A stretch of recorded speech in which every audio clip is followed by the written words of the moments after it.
सावन में क्यों होती है शिव पूजा?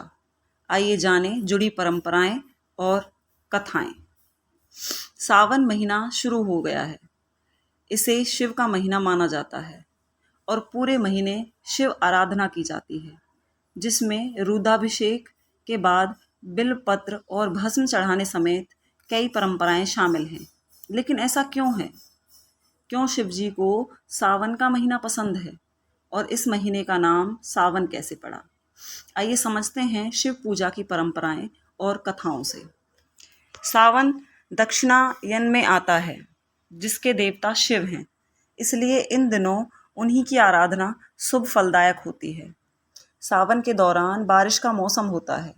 पुराणों के मुताबिक शिवजी को चढ़ने वाले फूल पत्ते बारिश में ही आते हैं।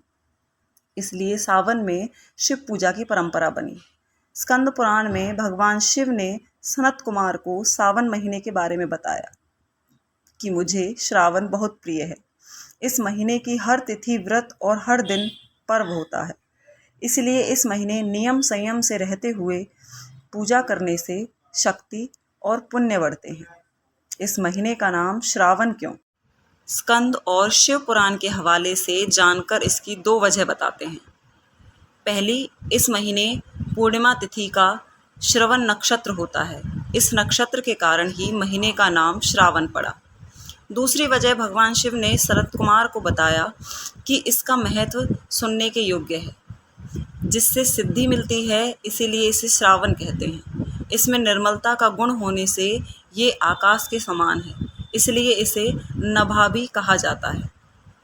सावन के महत्व को बताते हुए महाभारत के अनुशासन पर्व में अंगिरा ऋषि ने कहा है कि जो इंसान मन और इंद्रियों को काबू में रखकर एक वक्त खाना खाते हुए श्रावण मास बिताता है, उसे कई तीर्थों में स्नान करने जितना पुण्य मिलता है। शिवजी से जुड़ी 3 कहानियाँ। पार्वती की परीक्षा। देवी सती ने ही पार्वती के रूप में दूसरा जन्म लिया था। इस जन्म में भी शिव को पति के रूप में पाने के लिए वे कठिन तप कर रही थी। शिव ने पहले सप्तऋषियों को परीक्षा के लिए भेजा। सप्तऋषियों ने पार्वती के पास पहुंचकर शिवजी की बहुत बुराई की, उनके दोष गिनाए, लेकिन पार्वती अपने संकल्प पर अडिग रही। इसके बाद महादेव खुद आए। उन्होंने पार्वती जी को वरदान दिया और अंतर्धान हो गए। तभी एक बच्चे की आवाज़ सुनाई दी।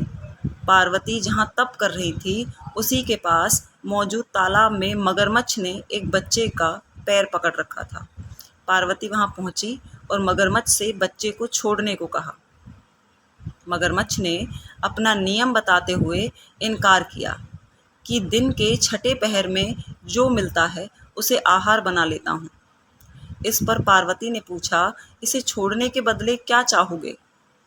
मगरमच्छ ने कहा, अपने तप का फल मुझे दे देंगी तो बालक को छोड़ दूंगा। पार्वती तत्काल तैयार हो गई, पर मगरमच्छ ने उन्हें समझाया कि वे क्यों एक बालक के लिए अपने कठिन तप का फल दे रही हैं। लेकिन पार्वती ने दान का संकल्प किया। उनके ऐसा करते ही मगर का शरीर चमकने लगा। अचानक बच्चा और मगर दोनों गायब हो गए और उनकी जगह शिव प्रकट हुए। उन्होंने बताया कि वो परीक्षा ले रहे थे, क्योंकि पार्वती ने अपने तप का फल शिव को ही दिया था, इसलिए उन्हें दोबारा तप करने की ज़रूरत नहीं रही। कामदेव को भस्म किया। शिव को कामांतक भी कहते हैं। इसके पीछे कथा है। तारकासुर ने ब्रह्मा जी से 2 वरदान पाए थे। पहला, तीनों लोकों में उसके समान ताकतवर कोई ना हो, और दूसरा, शिवपुत्र ही उसे मार सके। तारकासुर जानता था कि देवी सती के देहांत के बाद शिव समाधि में जा चुके हैं, जिससे शिवपुत्र होना असंभव था। वरदान पाकर तारकासुर ने तीनों लोगों को जीत लिया। उसके अत्याचार से परेशान होकर देवता ब्रह्मा जी के पास गए।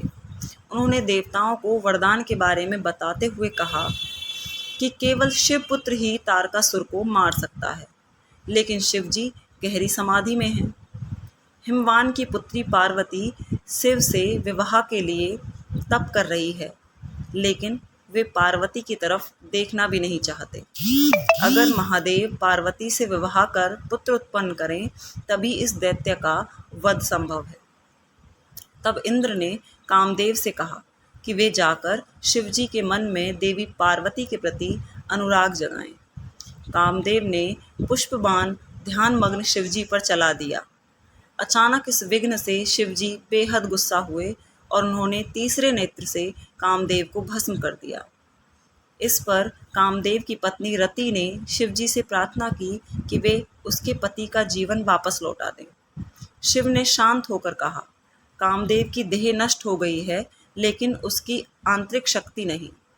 काम अब देह रहित होकर हर प्राणी के हृदय में रहेगा। वह कृष्णावतार के समय कृष्ण के पुत्र प्रद्युम्न के रूप में जन्म लेगा। तुम फिर उसकी पत्नी बनोगी। उस समय रति ने मायावती के रूप में जन्म लिया था। अशुभ से हुआ शुभ।